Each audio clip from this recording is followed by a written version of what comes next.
Halo teman-teman, selamat datang kembali di channel kami. Kali ini kita akan membahas sesuatu yang sedang hangat diperbincangkan, yaitu revisi Undang-Undang Tentara Nasional Indonesia atau UU TNI. Tapi, tunggu dulu, bukan sekadar membahas apa yang sudah banyak diberitakan media. Kita akan mengupas tuntas fakta-fakta tersembunyi yang jarang diungkap. Penasaran? Yuk, simak terus video ini sampai habis.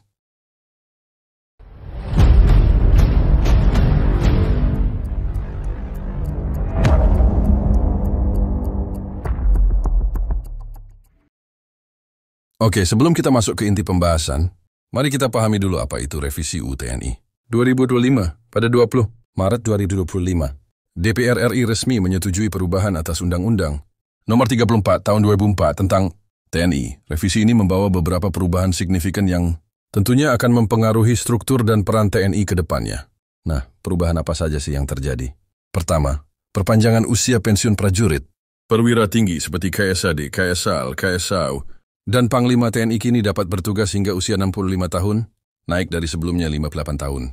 Sementara itu, perwira hingga pangkat kolonel bisa pensiun di usia 60 tahun, dan bintara serta tamtama di usia 55 tahun.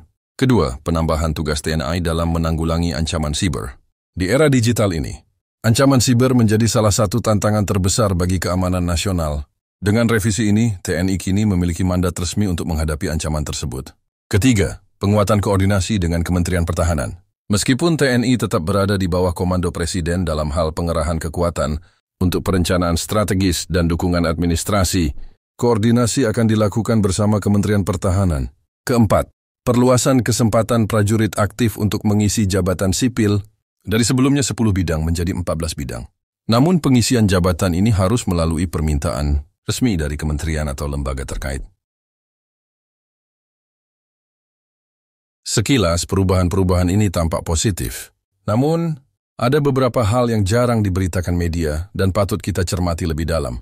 Bayangkan sejenak, di balik sorotan headline yang menyebut revolusi dalam sistem pertahanan, tersimpan sejumlah pertanyaan kritis yang seringkali diabaikan. Media cenderung fokus pada kelebihan dan janji-janji besar yang terdengar spektakuler, namun dalam bayang-bayang kebijakan tersebut, terdapat sisi gelap dan potensi tantangan yang harus kita perhatikan.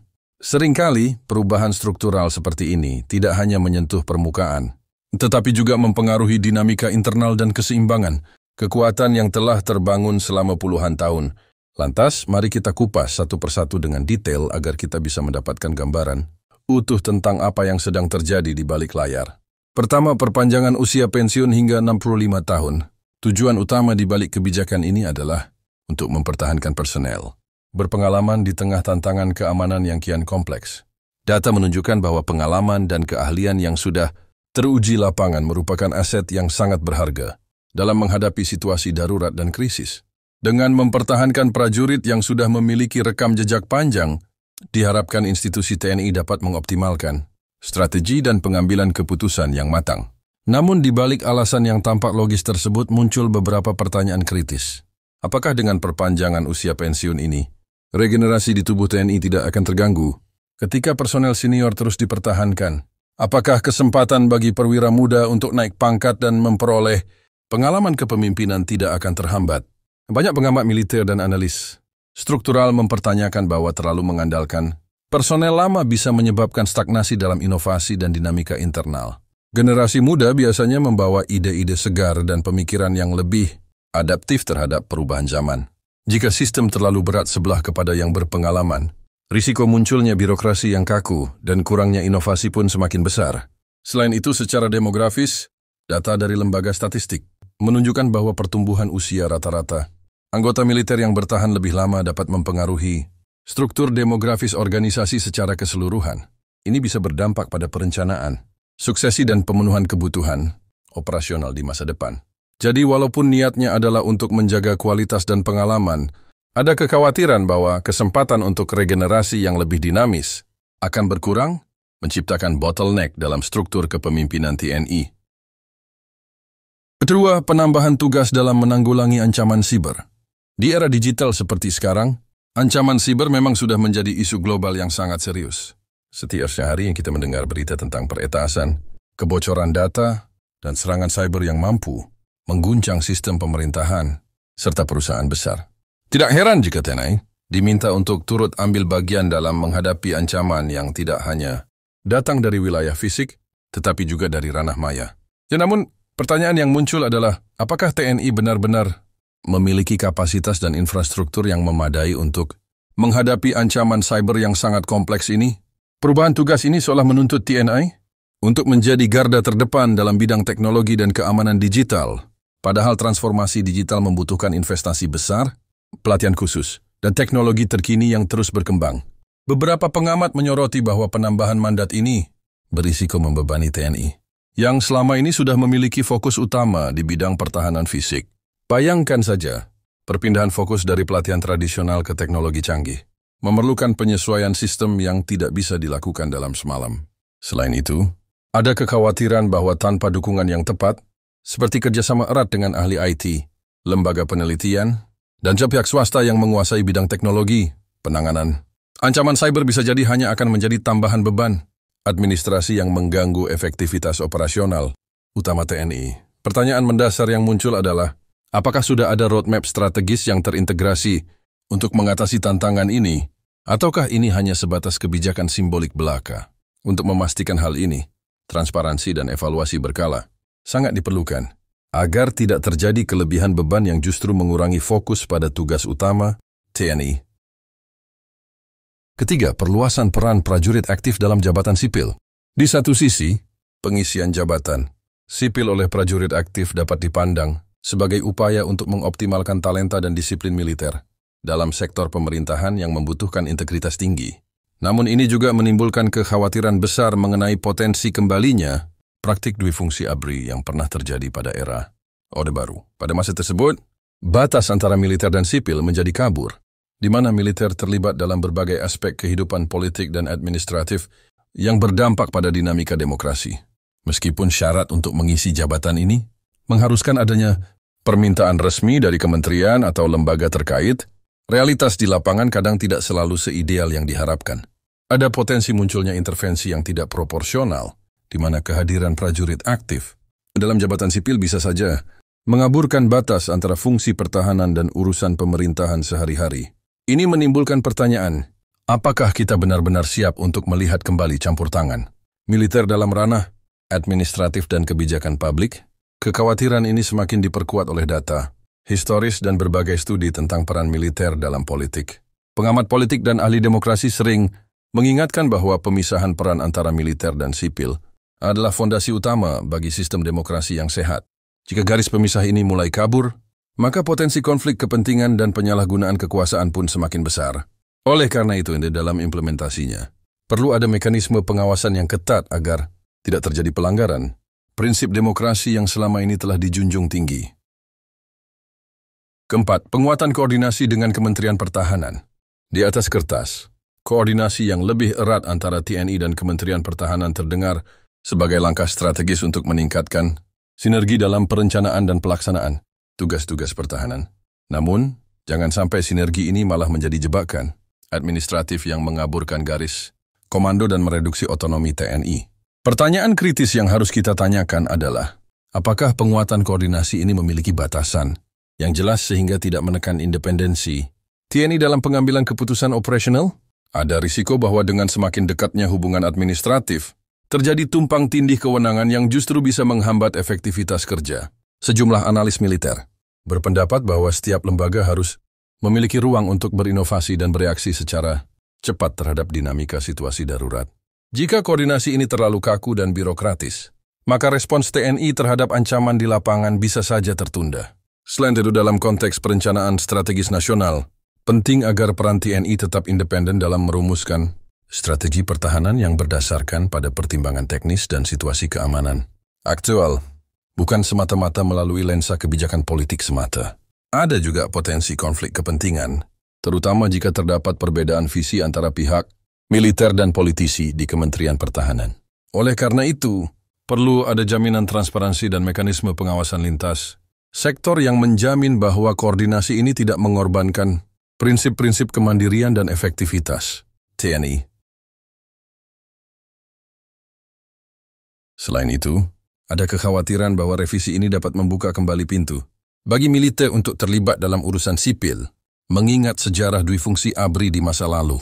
Meskipun pemerintah menekankan bahwa langkah ini tetap mengedepankan prinsip demokrasi, penting bagi kita untuk terus mengawasi implementasinya, agar tidak terjadi penyimpangan.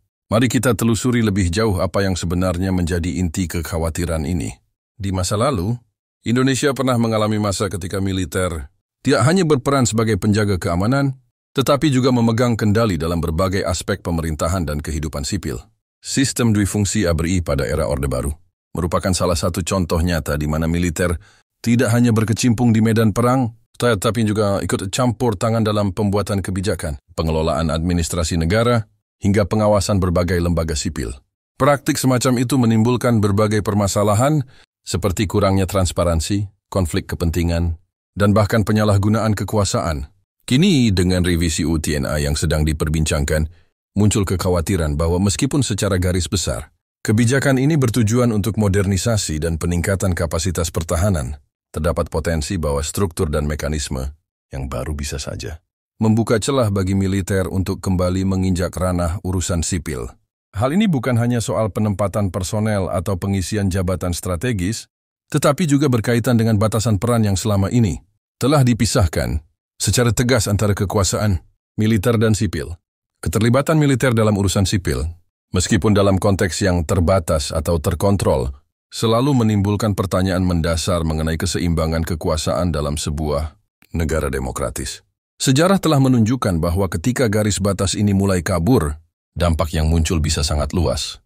Mulai dari terhambatnya proses demokratisasi, hingga berkurangnya kepercayaan masyarakat terhadap institusi negara.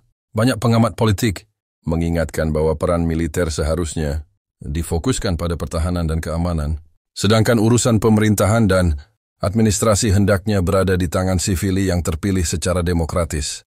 Meski pemerintah saat ini menegaskan bahwa setiap keterlibatan TNI dalam urusan sipil akan dilakukan dengan mengedepankan prinsip demokrasi dan mekanisme pengawasan yang ketat, realitas di lapangan seringkali menunjukkan bahwa kebijakan yang serupa bisa menjadi jalan pintas bagi militer untuk kembali memainkan peran ganda. Contohnya, pada masa lalu, keterlibatan militer dalam sektor-sektor ekonomi dan politik menciptakan jarak yang tipis antara fungsi militer dan sipil, sehingga memunculkan tumpang tindih kewenangan yang tidak diinginkan.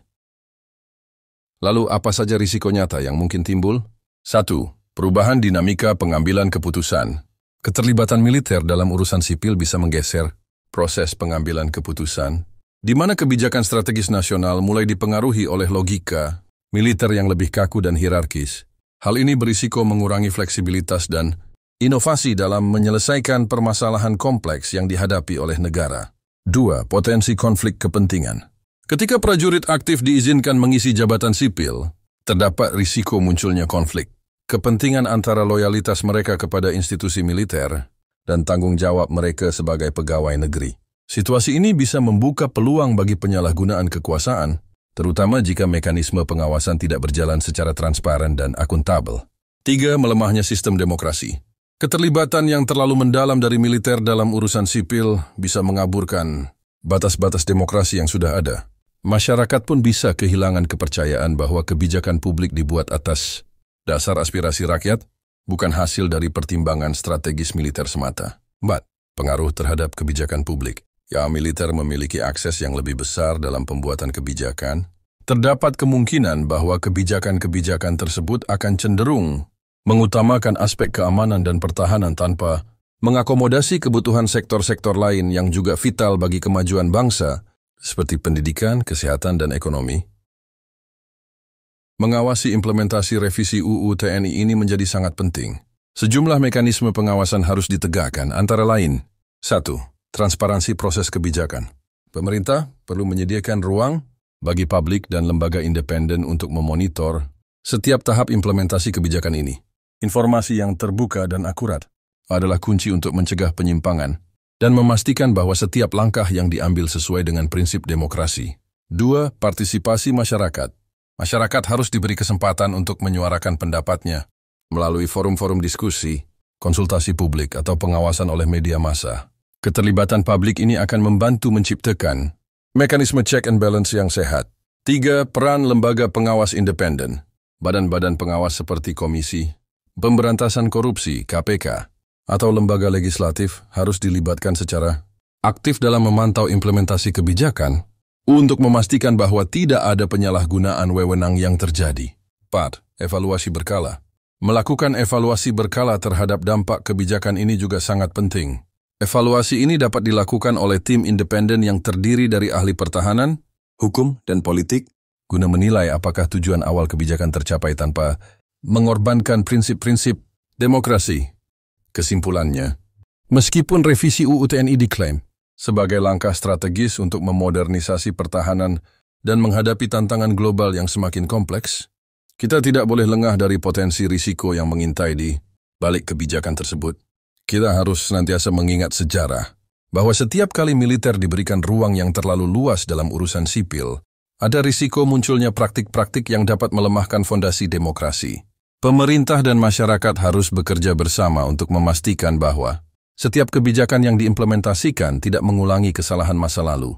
Dalam konteks ini, pengawasan yang ketat, transparansi, dan partisipasi aktif masyarakat menjadi senjata utama untuk menjaga agar militer tetap berada pada batas tugasnya, yakni di ranah pertahanan, bukan urusan politik atau administrasi sipil. Melalui diskusi dan evaluasi yang terus-menerus, kita berharap agar revisi ini tidak hanya menjadi babak baru dalam modernisasi pertahanan, tetapi juga menjadi contoh bahwa demokrasi Indonesia tetap dapat berjalan dengan sehat dan seimbang, tanpa mengorbankan nilai-nilai kebebasan dan keadilan yang telah diperjuangkan selama ini. Nah, teman-teman, itulah beberapa poin penting yang jarang diberitakan media mengenai revisi UU TNI 2025. Sebagai warga negara yang peduli, kita perlu terus memantau perkembangan ini dan memastikan bahwa perubahan yang terjadi benar-benar membawa kebaikan bagi bangsa dan negara. Terima kasih sudah menonton sampai akhir. Jika kamu merasa informasi ini bermanfaat, jangan lupa untuk like video ini, subscribe ke channel kami, dan nyalakan lonceng notifikasi agar tidak ketinggalan update terbaru seputar isu-isu penting lainnya. Sampai jumpa di video berikutnya.